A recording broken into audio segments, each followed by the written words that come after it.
Hey, it's Clay at claytrader.com. This is my top 10 stocks as we head into Wednesday, May 8th. This will be a technical analysis breakdown. So if you're someone that uses charts within your trading, or maybe you're just interested in learning more about charts and how they can be used as a tool to help make good decisions as a trader, this will be a video for you.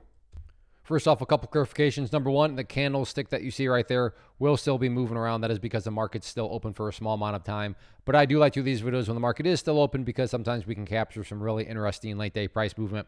Second, I'll be using the 30-minute time frame, meaning each one of these candlesticks represents 30 minutes worth of time. So ticker symbol number one, PLTR, and very, very rough move here. And you got a lot of eyeballs watching this one now.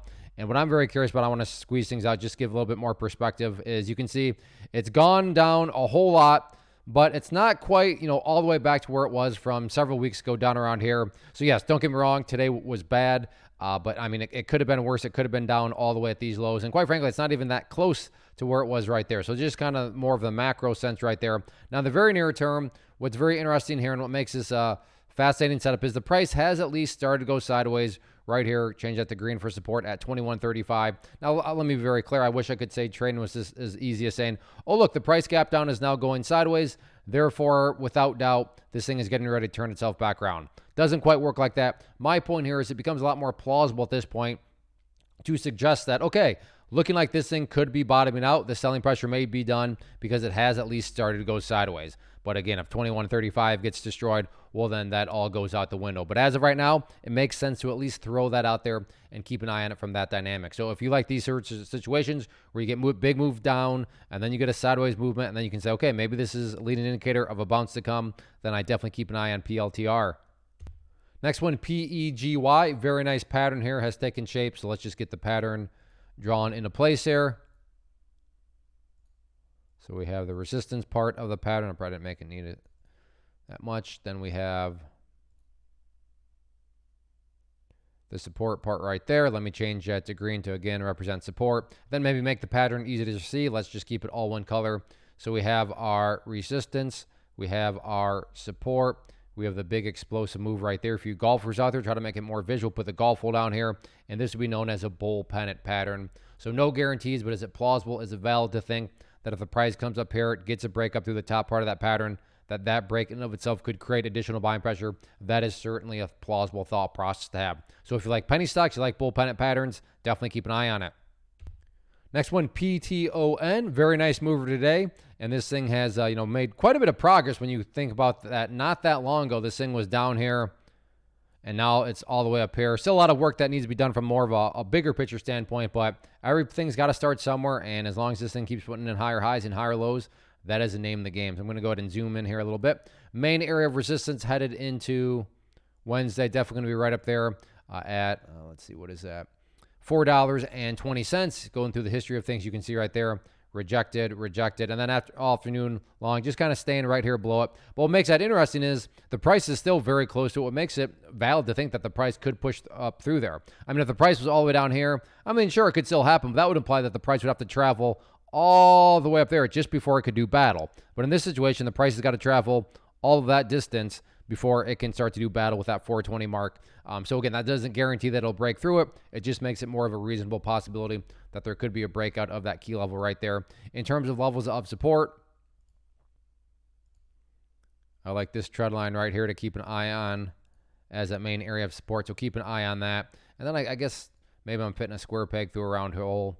Resistance, support, move upward. So like a little miniature bull pennant pattern, potentially you could call it there. But anyway, look at it. Nice movement today. And as long as this thing keeps on putting in higher highs and higher lows, that's what matters most. Next one, CMND. And same general idea as PLTR, kind of, because once again, we're talking about this sideways movement here. But it's more so the dynamics of what occurred before the sideways action. And that was big, huge gap up. And to think that there's some poor souls that were buying right there. But then after that, it pulled back and pulled back and pulled back. And at this, area, it becomes a very wise, very valid question to say, uh-oh, is this a gap and trap? Is this thing game over where it's going to go right back to where it was?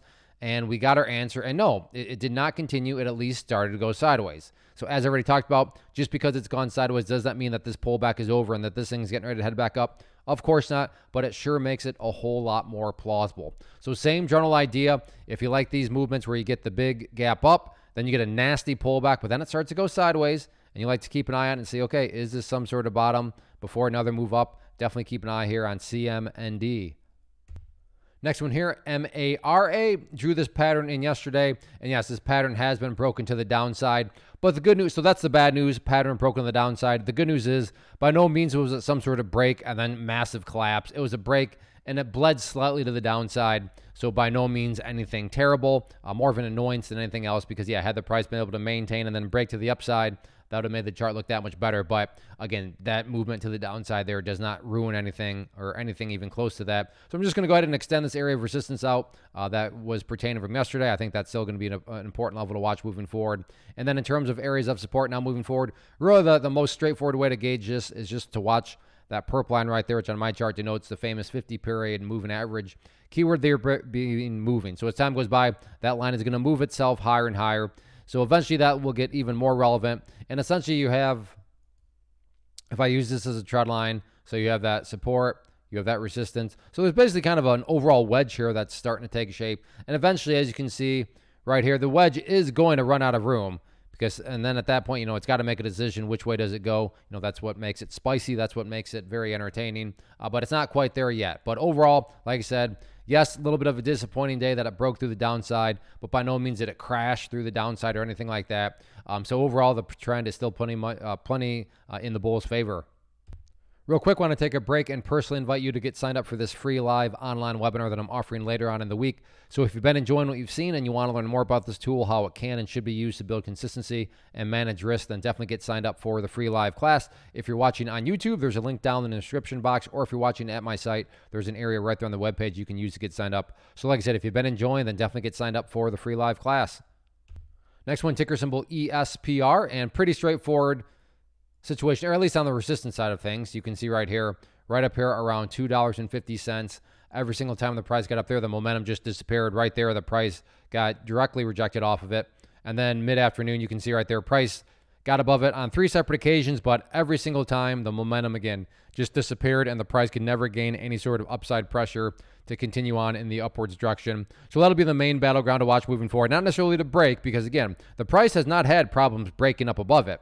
The problem is maintaining the momentum and building upon the momentum after the price gets up through that level. So keep an eye on 250 from that angle of things. And then in terms of areas of support, you can get this trend line into play right here. So keep an eye on that if the price pulls back a bit more. But all things considered, nice movement today. Nice solid consolidation. And now it's just a question of, can this thing curl back up and get through 250? We'll see what happens. Next one, NKLA, and the level that stands out to me immediately is this key area of support right here at the 59-cent mark. And the reason why I would say that level is very, very important. Let me actually add up a little bit more context here. So you can see, there we go. If the price were to come down to 59 cents and then break down through it, all of a sudden the price is going back to this area of the chart, and potentially if it breaks even down through that low right there, it's gone to even newer lows that have not been seen for several weeks here. And assuming you're bullish, that's not exactly what you want to see. So yeah, today was very brutal, but to be fair, at least you got a bounce. And the nice thing is, if this level can continue to hold above here before working its way back upwards, what would you have from a bigger picture standpoint? Well, you'd have a set of lows right here. You'd have that low right there. And if you envision those as stair-steps, you would actually have stair-steps making progress in the upwards direction. And assuming you're bullish, that's what it's all about. Nothing can go straight up, but you do want to see progress being made forward. And again, in this situation, quote unquote, progress being defined as that 59-cent mark. So keep an eye on that. Very, very important. And then in terms of areas of resistance, pretty straightforward here. The price got rejected from that level up there at the 62-cent several times this morning. So keep an eye on that. But yeah, in my opinion, at least by far the most important level right there at 59 cents. Next one here, TSLA Tesla. Very rough day on this one today. You can see that price came, sorry, I messed up my cursor. There we go. But price gap down, opening 30 minutes, big red candle, and then essentially just drifted downwards the rest of the day. In fact, if I draw that in real quick, essentially we have a bear pennant pattern. Now, don't get me wrong, just because something's, just like there's a bullish pattern does not mean the price is for sure going to go up. Just because there's a bearish pattern does not mean the price is going to go down. But some adjustments certainly do need to be made. First key adjustment I'm going to do is just adjust this area of support now down to that level right there at 177.25. One note there, assuming you're bullish, whenever levels of support need to be adjusted downwards, not exactly a good sign. but it is what it is. So you can see right here, 177.25 behaved as support, and also this afternoon. So you want to keep a close eye on that. If the price were to break down below there, now you're starting to throw the chart into this kind of no man's land territory where it becomes very, very possible that the price heads down there to, close that gap right there. Again, but one step at a time, because to be fair, 177.25 has held up very strong here.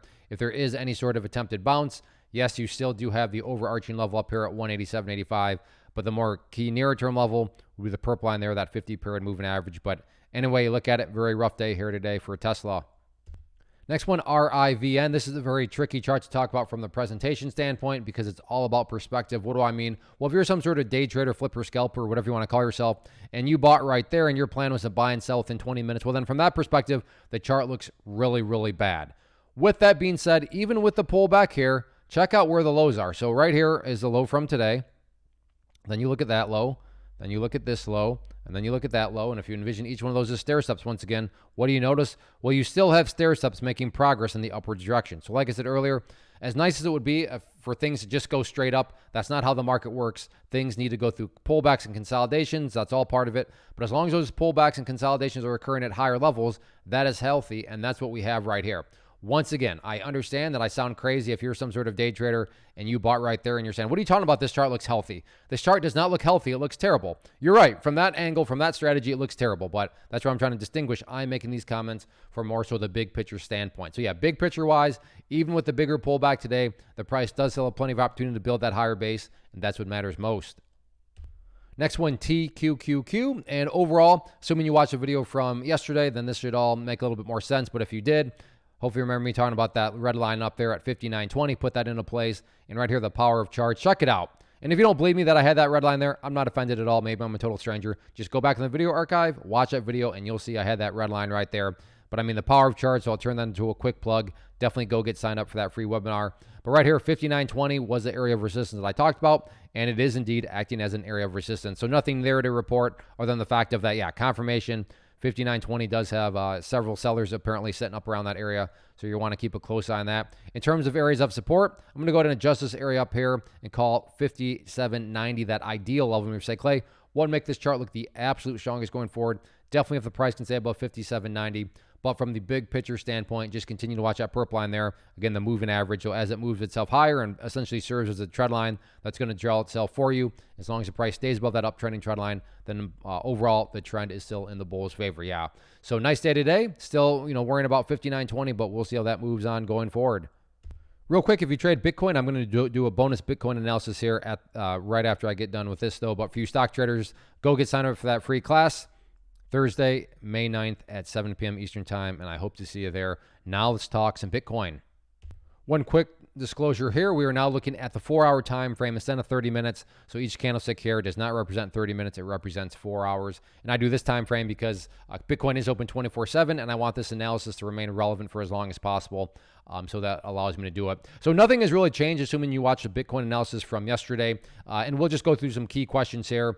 And I'll assume you're watching this video 15, 20 hours after I get it uploaded. But question number one, where's the price at relative to that 200-period moving average? If the price is up above there, then you have a good solid breakout on your hands. How good of a breakout? Well, how far up above that 200-period moving average is the price? Very straightforward logic there. But if you're saying, well, Clay, no, actually, I'm watching this 20 hours from now. Price is still down below that pink line. Okay, next question. Where's the price at relative to that 50-period moving average? If you're saying, well, Clay, the price is actually down below there, that's starting to look kind of shaky. Not totally shaky. What would make it totally shaky? If you're answering the question, well, yeah, Clay, the price is down below the 200 or 50-period moving average, and it's down below 59,660. At that point, that would imply that the price has that's not a word, has moved back down to this range of the chart. Not exactly a good sign. Or maybe you're saying, well, Clay, the price is still down below the 200-period moving average, still up above the 50-period moving average. So in other words, the price is somewhere right around here. At that point, it's just consolidation, and that's the best way to summarize it in that set of circumstances. But ask yourself those questions, and that'll keep you up to date on the current status of the Bitcoin technical chart. As I invited the stock traders, I am inviting you as a Bitcoin and crypto trader. Definitely get signed up for the class because what you learn about can and certainly should be used for crypto and Bitcoin trading too. So like I said, it'll be Thursday, May 9th at 7 p.m. Eastern. So hopefully I'll see you there. If you appreciate these top 10 videos plus Bitcoin, hit the like button, leave a simple comment below. Also, if you have a request, by all means, leave that request down in the comment section and I'll do my best to get to it. So thanks for watching and go get signed up for that free webinar.